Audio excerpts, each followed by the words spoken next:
सुपदमतिविभावना पटुमतिभ्यः सुचरित्रफलनिधिभ्यो नमो गुरुभ्यो गुरुगुरुभ्यो क्षितीशगुणसमके पंचविहाचारकरणसन्दर्शे शिष्यानुगकुशलेधमायिरे सदा वन्दे गुरुभक्ति संजीवनीय तरन्ति संसारसागरं घोरं छिन्नते अट्टकमं जमनं न पावयन्ति ये नित्यं व्रतमन्त्रहोमनिरता ध्यानाग्निहोत्राकुला षट्कर्माभिरतास्तपोधनधना साधुक्रिया साधु शीलप्रहरणा गुणप्रहरणा चन्द्रार्कतेजोधिका मोक्षद्वारकपाटपाटनभटा प्रीणन्तु मां साधुवा गुरुवापान्तनो नित्यं ज्ञानदर्शननायका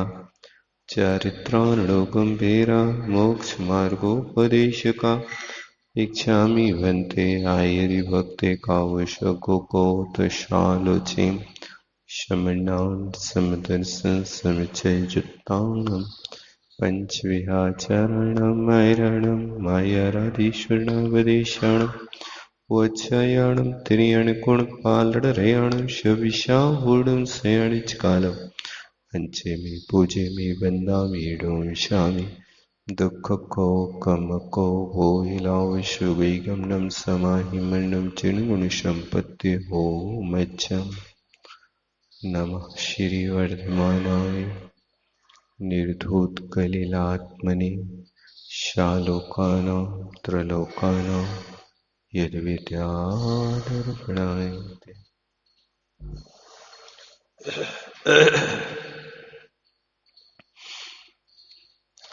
यहाँ पर आत्मा के हित के साधनों में हित का साधन द्वादश अनुप्रेक्षा गया। इन 12 भावनाओं में एकत्व भावना के विषय में ये बताया जा रहा है कि हे आत्मन,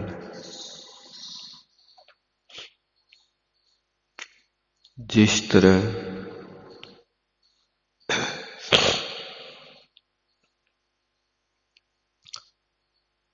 दिग्देशेभ्यः खगायते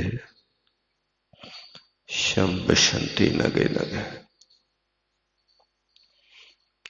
श्वासकार्य वशादयांति देशे दिक्षु प्रगे प्रगे। जैसे अनेक देशों से और अनेक दिशाओं से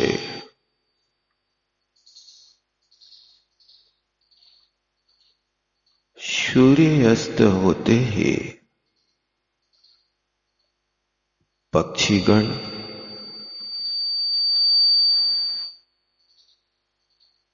एक वृक्ष पर आकर के रात व्यतीत कर लेता।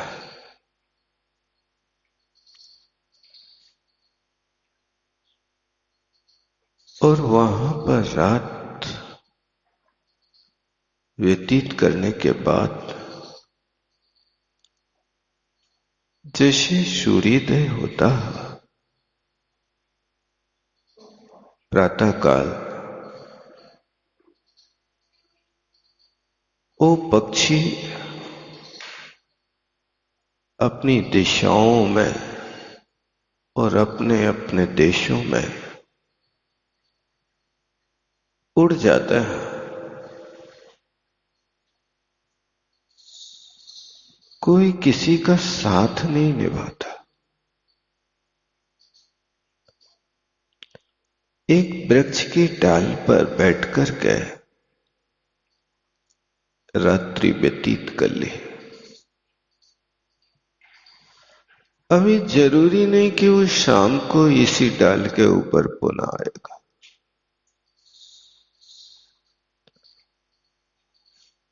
आकाश में स्वच्छंद विहार करते करते जहां सूर्य ढलेगा वहीं पर अपना रात्रि के समय विहार रोक देगा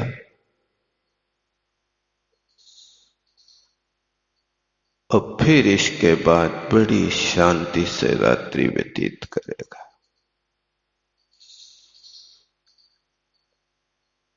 यहां पर भी दृष्टांत दिया है, ज्यों तरुवर पे रैन बसेरा पंछी आकर, जैसे पक्षी लोग वृक्षों पर आकर के रात्रि व्यतीत कर देता है, इसी तरह यहां पर भी ये परिवार रूपी पक्षी नाना दिशाओं से आए हैं। आप यहां जिनके साथ हिल मिल करके रह रहे हो, आपने कभी परिचय पूछा पिताजी से कि पिताजी आप कौन सी गति से आए हैं?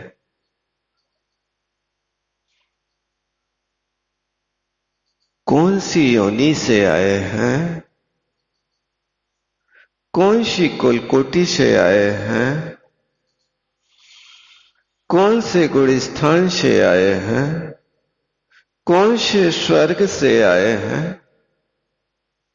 कभी पूछा पिताजी से? मां से भी यही प्रश्न करना, मां कौन सी गति से आई हो? परिवार के जितने लोग हैं यहां अपन परिवार के कह रहे हैं, लेकिन उनसे सबसे पूछ लो आप कि तुम कहां से आए, तुम कहां से आए, तुम कहां से आए? हमें कुछ भी पता नहीं कि कौन व्यक्ति कहां से आ रहा और कहां जाने की तैयारी कर रहा। हमारा जीवन तो तू मैं निकल जाता, हमें कहां फुर्सत है कि हम तुम्हारे इतिहास को खोल करके देख। किसी प्रत्यक्ष ज्ञानी से यदि पूछ लो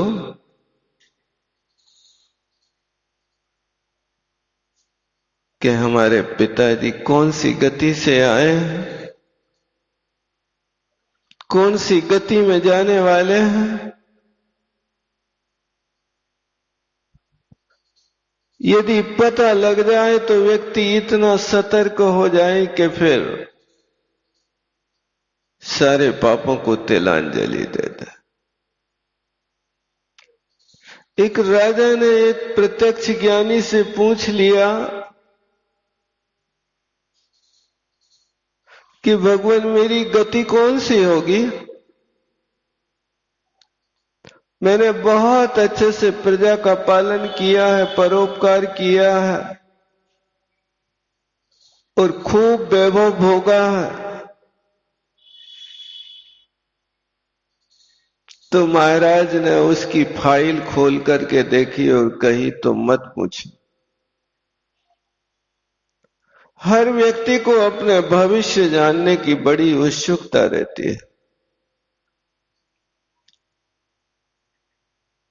लेकिन इतना ध्यान रखना कि भविष्य को जान करके भविष्य की बात को तुम सहन कर पाओगे कि नहीं कर पाओगे? यदि सहन शक्ति नहीं है तो भविष्य को मत दिखवाना, और यदि सहिष्णुता है कि हमें कोई भी चाहे विपत्ति आ जाए, चाहे कोई सोने के सिंहासन पर बैठा दे, सोने के सिंहासन पर भी बैठा लेगा तो भी मुझे हर्ष नहीं होगा, और कोई मुझे गड्ढे में पटकेगा तो भी विषाद नहीं होगा। यदि इस चीज की तुम्हारे अंदर सहन शक्ति हो तो किसी भविष्य वक्ता के पास जाना, और नहीं है तो फिर वर्तमान में जीने की कोशिश करना। आपका वर्तमान तो सुखी है, वर्तमान में पेट भर भोजन मिल रहा है, वर्तमान में आपके लिए रहने को छाया मिल रही है।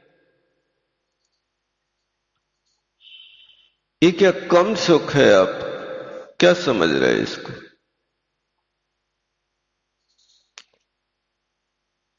जब इस प्रकार का विचार करता है तो दौड़ धूप से बच जाता है। लेकिन राजा को भविष्य जानने की बहुत उत्सुकता थी। नहीं महाराज, बता दो। तो महाराज ने बता दिया कि तुम्हारा भविष्य अनिष्टकारी है। तुम मरने के बाद तुम अपने घर के विष्टागृह में कीड़ा होने वाले हो।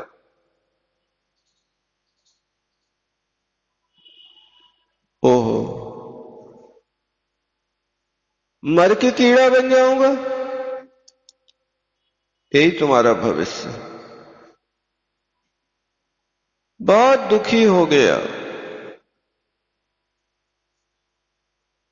राजा ने घर आकर अपने बेटे से कहा कि बेटा, मैं मर के 7 दिन बाद आपके इस विष्टागृह में कीड़ा बनूंगा। मैं उस विष्टागृह का कीड़ा बनना पसंद नहीं करूंगा। मैं जैसे ही वहां उत्पन्न हूं तो मुझे मार डालना। और 7 दिन के बाद पिता की मृत्यु हो गई। और वो बेटा अब विष्टागृह में उस कीड़े को खोजता है। वो कीड़ा दिख गया, अब कीड़ा को मारने के लिए प्रयास करता है, वो बार बार उसी में घुसता है। बेटा परेशान हो गया, नहीं मार पाया, और उन्हीं मुनि महाराज के पास जाकर के पूछा, भगवान मेरे पिता ने ये कहा था। मुनि महाराज ने कहा, बेटा प्रयास मत करो, सफल नहीं होगा।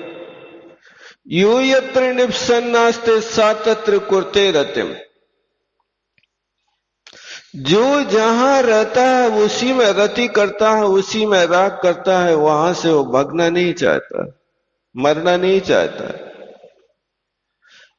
इसलिए त्रेंच आयु पुण्य है और त्रेंच गति पाप प्रकृति है। त्रेंच गति में कोई जाना नहीं चाहता, और त्रेंच गति में यदि कोई चला जाए तो वहां से मरना नहीं चाहता। इसलिए त्रेंच आयु पुण्य प्रकृति है, वो मरना नहीं चाहे, वहीं रहना चाह रहा। लेकिन त्रेंच गति में कोई जाना नहीं चाहता, डरता है। प्रत्यक्ष देख रहा कि कितने कष्ट इस त्रेंच गति में। महाराज ने कहा, बेटा अब पर्याय बदल गई, तुम्हारे पिताजी नहीं है, वो आप कोशिश मत करो, वो नहीं मरेंगे, आयु भोगना पड़ेगी। ये इतिहास व्यक्ति को आगे पीछे का पता चल जाए कि पता है कोई ना कोई गति से तो आए हो पक्का, और जाना भी कोई ना कोई गति में है, बिल्कुल ये भी पक्का है।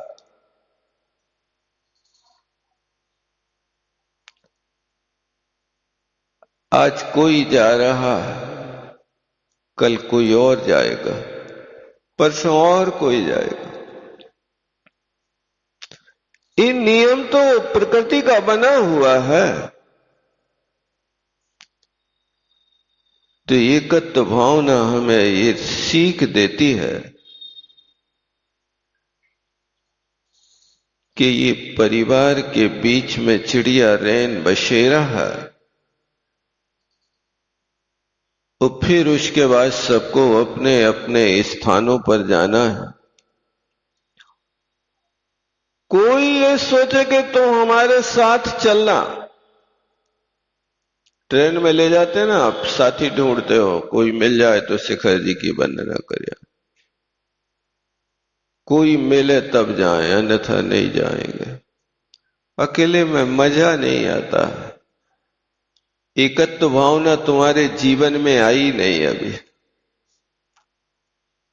अरे उस एकत्व भावना को लेकर के चलो कि भगवान जितने भी शिखर जी से मोक्ष गए हैं, वे समूह शरण रूपी परिवार को तो पहले ही छोड़ गए। उस शिखर जी के पहाड़ पे योग निरोध करने गए तो वे अकेले गए, कोई को साथ में नहीं ले गए। उन्होंने नहीं कहा कि भाई कोई तो साथी होना चाहिए। उन्हीं भगवान का अनुसरण करने के लिए तुम जा रहे हो, तुम्हारे लिए कोई साथी की जरूरत है। साथी नहीं मिले तो युगों युगों तक आप शिखर जी ना जा पाओ। पवित्र क्षेत्रों में पराधीनता क्यों? एकाकी जीवन जीने की भी कला सीखो। आपके वहां जाएंगे और निर्विकल्प होकर के 2 घंटे पारस प्रभु के चरणों में बैठ करके स्वर्ण भद्र कूट में उन पारस भगवान के गुणों का गुणगान करेंगे और सोचेंगे कि हे परमात्मा, जिस रीति से तुमने इस टॉक से मोक्ष पाया उस रीति को मैं भी अपनाऊंगा, आज नहीं तो कल अपनाऊंगा।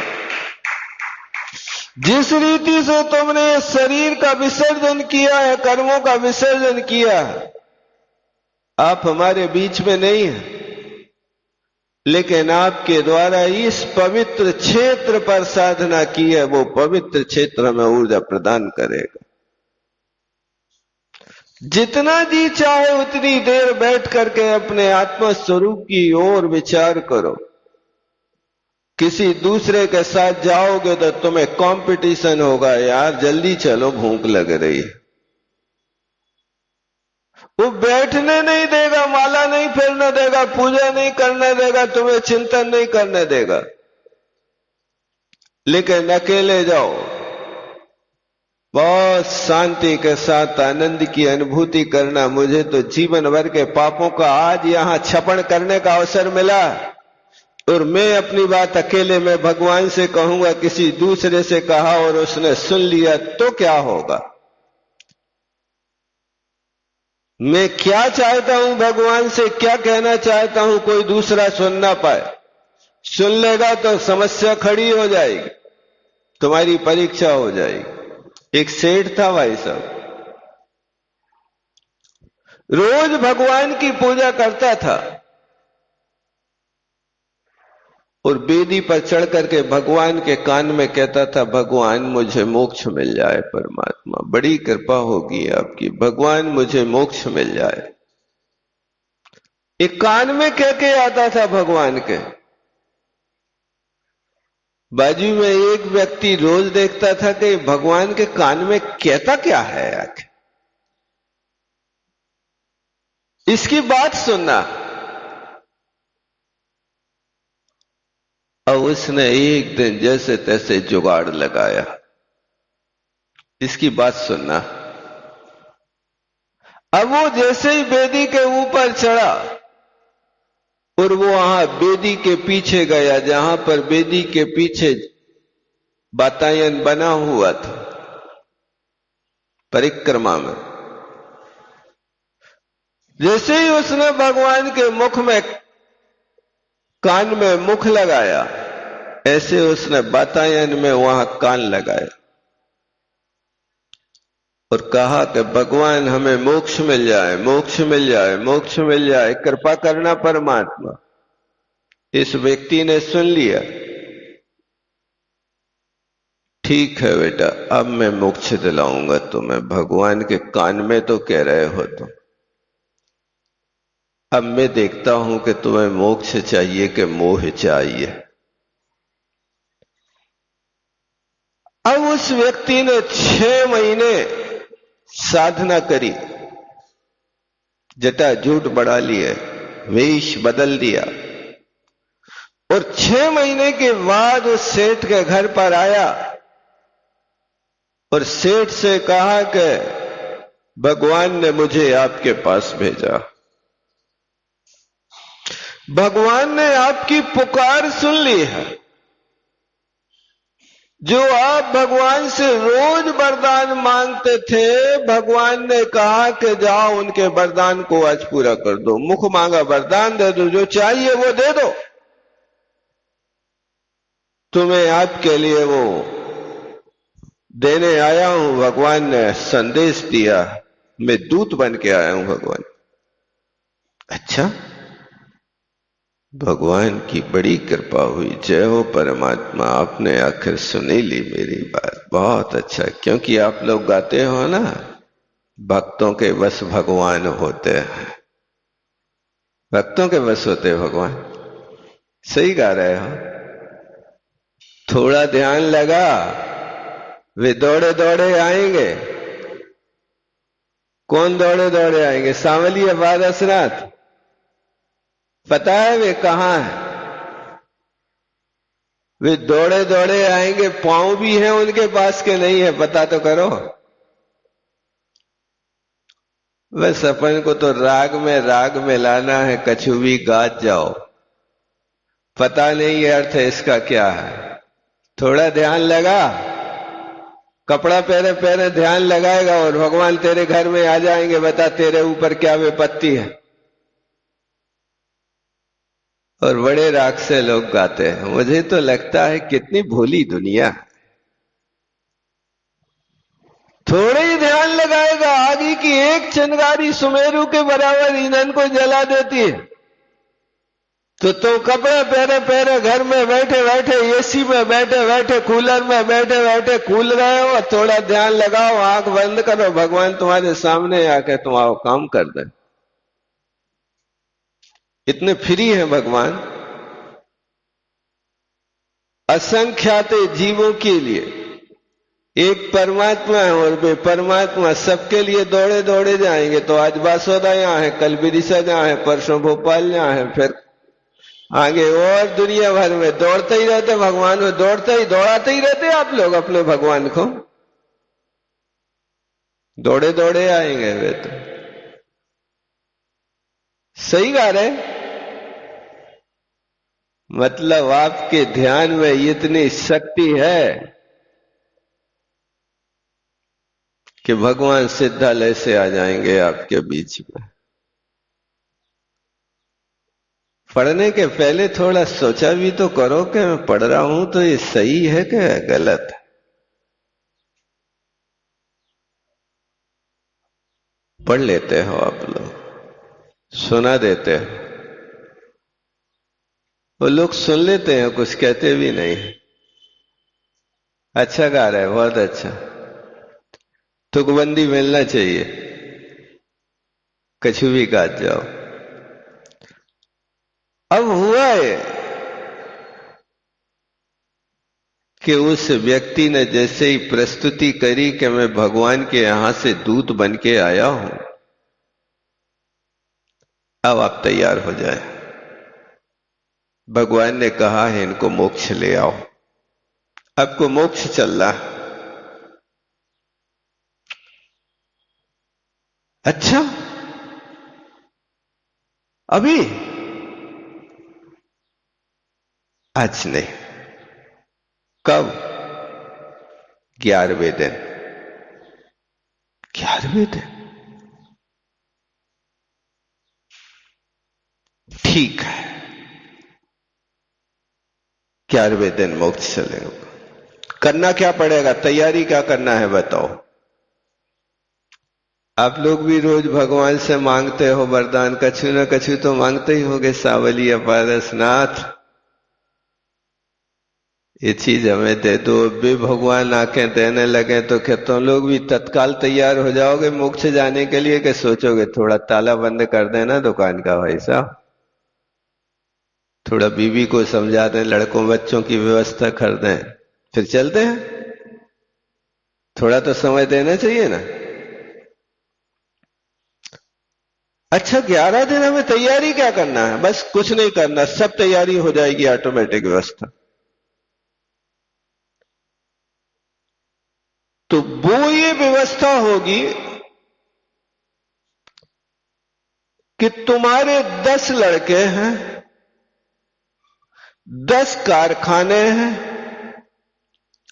एक दिन में एक लड़का मरेगा और एक कारखाने में आग लगेगी।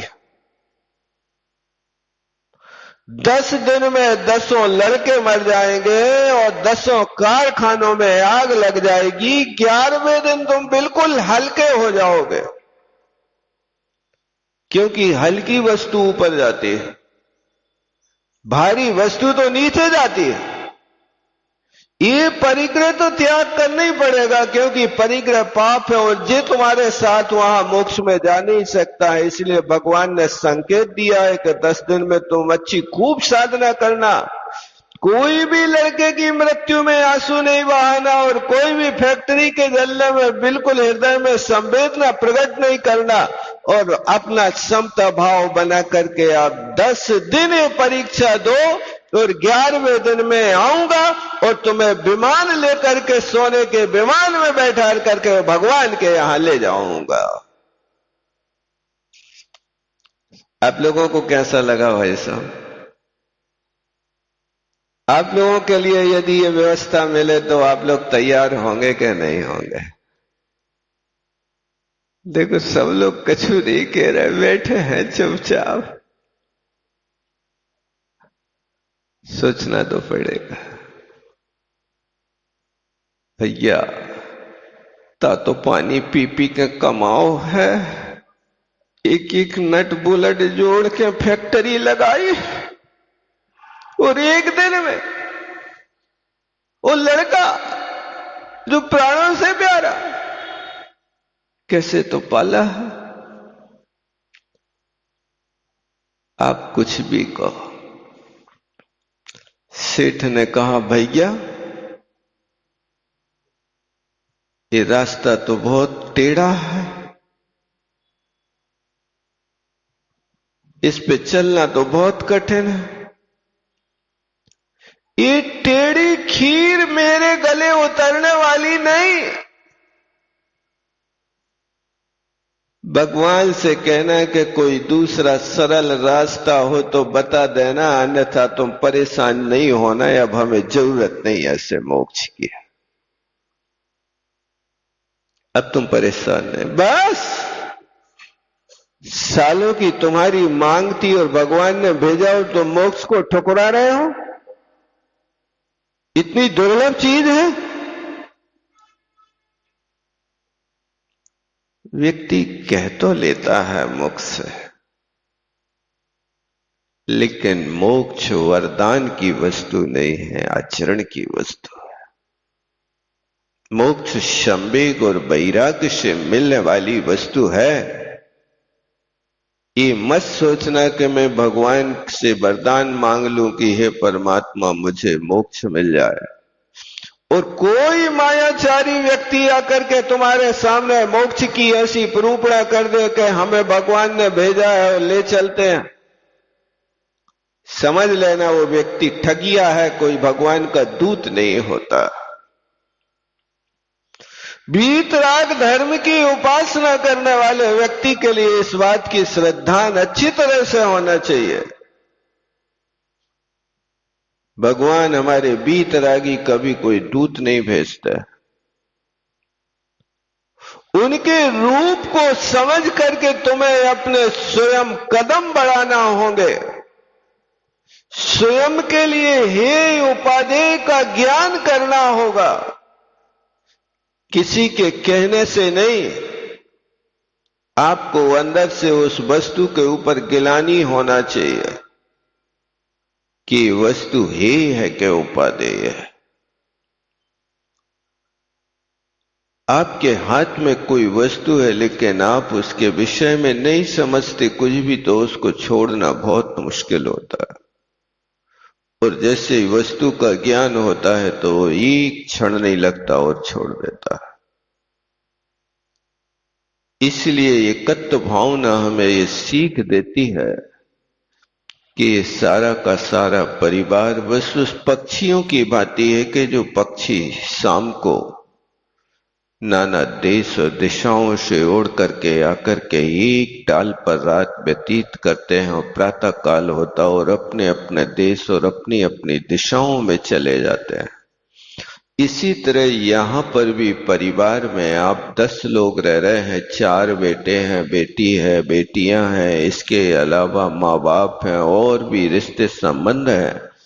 ये सब कुछ दिनों के लिए एक रैन बसेरा है। सब अपने अपने देश से आए हैं और सबको जाना भी अपने अपने देश है। अपने परिणाम तुमने जो करे हैं उन अपने किए हुए परिणामों से आपको अपनी गति और देश दिशा मिलेगी, उसमें आपको जाना है। इसलिए आप इस पंक्ति पर बार बार विचार करें कि ज्यों तरुवर पर रैन बसेरा पंछी या करते हैं। कोश कोई दो कोश कोई उड़ फिर थक थक हारे, जाए अकेला हंस संग में, कोई दूसरा साथ में नहीं चले। एक पग भी कोई साथ में नहीं जाता। जाए अकेला हंस संग में, कोई ना पग मारे, एक पग भी वो हमारे साथ चलता नहीं है। आत्मा निकल जाती है और वो वहीं पड़ा रहता। चलते हो आप तो सिर्फ शरीर का साथ निभा देते हो और शमशान तक सब लोग मिलकर के भेज देते हैं, लेकिन इसके बाद आत्मा तो अकेला ही चला जाता है। जब आत्मा चला जाता है, कहीं जन्म ले लेता है, तब आपको 1-8 घंटे बाद महसूस होता है कि दादाजी अब मर गए।